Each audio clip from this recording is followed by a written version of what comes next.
Canadian Prime Minister Justin Trudeau coming for Joe Rogan. Last month, Canada's federal broadcast regulatory agency announced a new mandate requiring online streaming services, including podcast platforms, to register with the government by November 28th. The order applies to streamers generating $10 million or more from the consumers of their content through their platforms. Independent creators are worried that their online success will now depend on the degree to which their content is deemed Canadian by the government, according to reporting from essayist Rav Arora, who writes that the new mandate could mean Canadians will no longer be able to access certain popular Spotify podcasts. Podcast giant Joe Rogan reacted to Trudeau's new podcast regulation plan and Canada's recent government policies as a whole. Let's watch. They then want them to hand over information about their content and the people listening to their oh my God. to the government. Imagine Trudeau. getting a hold of Alex Jones's email list. Not just the truckers, but people who donated to the truckers got their bank accounts closed. Yeah. Yeah. Well, that is wild. Yeah. You got locked out of all of your money because you donated to a cause where you didn't think that people should have to take an experimental vaccine in order to be able to work to drive a truck. But really? Yeah. Really? You think that's okay? Like, that's so not okay. The fact that those people aren't up in arms. The whole country didn't freak out and demand a change. Like, you can't have, that's dictatorship stuff. That's what that is. It's banana republic stuff. Essayist and co-author of the Illusion of Consensus Substack, Rav Arora, joins us now to weigh in on what the new rules might mean for Canadian content creators. Great to have you with us. Hey guys, great to be here. So tell us more about what exactly is being proposed. You know, this sounds very concerning given, given specifically what Justin Trudeau's government has done in terms of free expression. But frankly, even if the government had a sterling record on this subject, I would be very worried about having any kind of, licensing regime for content creators vis-a-vis any government. Yeah, the interesting thing is that on the surface, there doesn't seem to be something directly concerning. I mean, it was designed to be a policy to help and uplift and amplify Canadian content creators, specifically Indigenous content creators and content creators of minority backgrounds. And so they've said they want podcast platforms like Spotify and I assume places like Rumble to register with them so that they can follow these mandated guidelines that would help uplift and promote Canadian content creators. But the problem is the parameters for what is Canadian and what gets decided as Canadian enough is kind of ambiguous. And we know that this government in the past, like the CRTC in particular, the federal regulator for podcast platforms, this is what they want to do. They, in the past, have demonstrated a fairly censorious record, such as a couple of years ago when one radio program was talking about a case of a professor in Quebec who was under fire for mentioning the N-word, which was in the title of a book. And they were talking about the case, and they just mentioned the word in an explicitly non-racist way, but they were just talking about the story, and they mentioned the N-word multiple times. And then the CRTC, the federal regulator, forced CBC, which is the CBC television and radio broadcast platform for all of Canada, which has this specific radio program, which had these hosts mention the N-word, to apologize and to show some evidence that they are going to do things differently and that they're going to take some serious measures to correct this problem.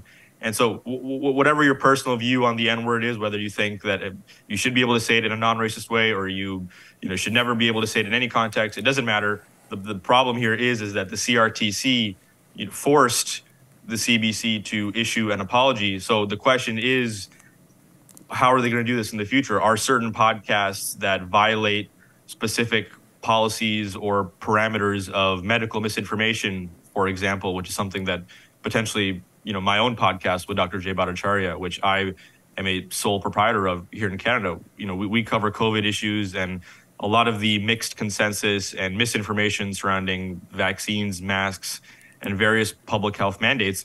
Could that be then violative of what the Trudeau government considers accurate information on those topics? That's the question, because clearly in the past, they have erred on a very specific side, therefore, in my opinion, stifling free speech. I hope you can speak a little bit more to what the bill actually says, because honestly, I'm reading about it, and it's confusing. It seems to have a lot of different prongs and maybe operates in different ways. One description, I'm reading from the CBC, says it requires streaming services such as Netflix and Spotify to pay to support Canadian media content like music and TV shows. So that's what you're talking about trying to facilitate, uplift, boost Canadian content when you were talking about Indigenous content and the like? Yes, yeah, that seems to be part of it, although there's a lot of vagueness and confusion around how exactly this is going to be imposed. Right. And we have at least a little bit of history from the past few months when Bill C-18 was passed, and I don't know if you guys covered it on the show, but basically all Canadian users, including myself right now, cannot access media sources on Instagram. And I think The Hill is included in that, actually. Yeah. So if I go on Instagram, if I go on The Hill's Instagram account, I can't look at any of your posts because Bill C-18 mandated places like Instagram and Facebook to impose this like 4% tax fee, essentially, in that they would have to give back a certain amount to Canadian media outlets as a way to compensate them for their work. And Instagram and Meta, they said, well, we're already providing you a platform where, because of us, you're generating how many millions of dollars for airing your content here. So we're not going to, further compensate you guys for a service that we're giving you. And so the result of that is that Instagram and Meta failed to comply and refused to comply with this mandate. So what's happened here is now, because the government mandated them to compensate and they haven't, now Canadians can access various media sources on Instagram and Meta. So the concern now here with podcasting is if Spotify and Rumble and other places refuse to comply with this federal Canadian mandate, what is that going to mean for the future of accessibility for various podcasts? But what does compliance look like? I'm just trying to understand, because I do think the enforcement aspect of it might help me to understand how this would even be implemented in the first place. Take this with a grain of salt, of course, but I'm looking at the Canadian Radio, Television and Communications Commission's kind of true or false fact check sheet about this issue.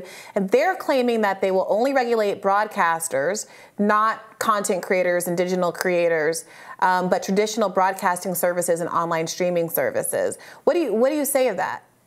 Say to that, rather.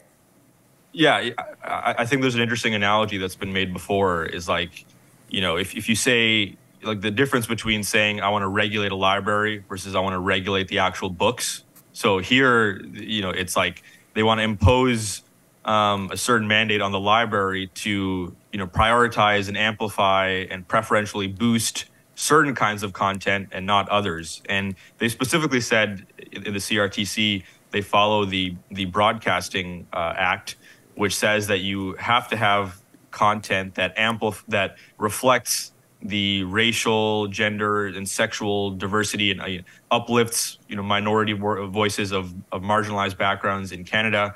And as I outlined in my piece, that's that's very confusing, and that's a very slippery slope because minority groups across Canada have very differing views on a whole range of topics, and it's not.